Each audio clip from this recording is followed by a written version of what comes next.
So as I mentioned, we rebuilt our graphics engine from the ground up, and it allowed us to do some really cool things. What you're seeing here are really long vistas, bump mapping on the road edge, high detailed textures in the background. We picked this track because it actually shows off the prowess and what we can do in this engine and on the Xbox 360. New water tech that we've got here, high dynamic range lighting. See how it kind of went light in that tunnel as I came out, and now it's getting dark in there again. This is just showing off that this is the best looking racing game you're going to see anywhere, and it still runs at 60 frames per second. Let's start the race off and talk about some of the other kind of on-track features.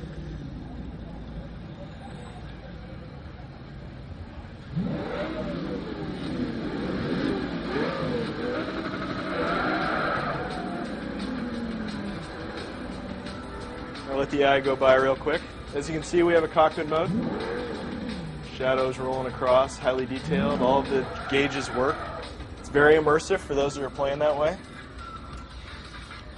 Now, what I just did was actually turned off the HUD so you can see the graphics better, but also I made the AI just freeze in their place. They pulled their handbrake to stop on the track, and what that makes them is a sitting duck for me. So before I go ram into them, I just want to show you some of the graphical stuff going on here. Again, high dynamic range lighting. You see the sun flare. It made the sides of the car much darker. Normal mapping on the road edge. It's just something that's not often seen in racing games. We took cues from some of the other partners that work on the Xbox 360. Epic, Bungie, guys that are pushing the 360 to its limits. You know, they've learned tricks, and we were able to incorporate that as a racing game.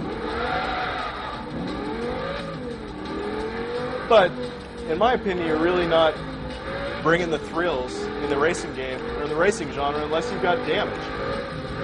So not only do we have damage in this version, we also have rollover. Let's see if I can get a good... That guy looks... Oh, it didn't quite get over. This car can be a little bit hard to actually roll over because it's got a very low center of mass. It is a sports car. But as I said, we've got SUVs, we've got a lot of micro cars. And when you bring those together, a 6,000-pound SUV and like a 2,500-pound little micro car, they do some funny things.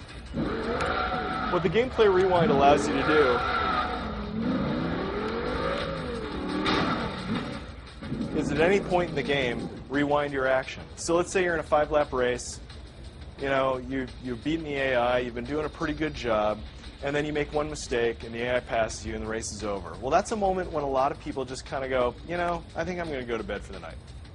You know, I'm going to have to restart this race anyway. And I don't want to lose people at that point. I want people to keep playing and have fun.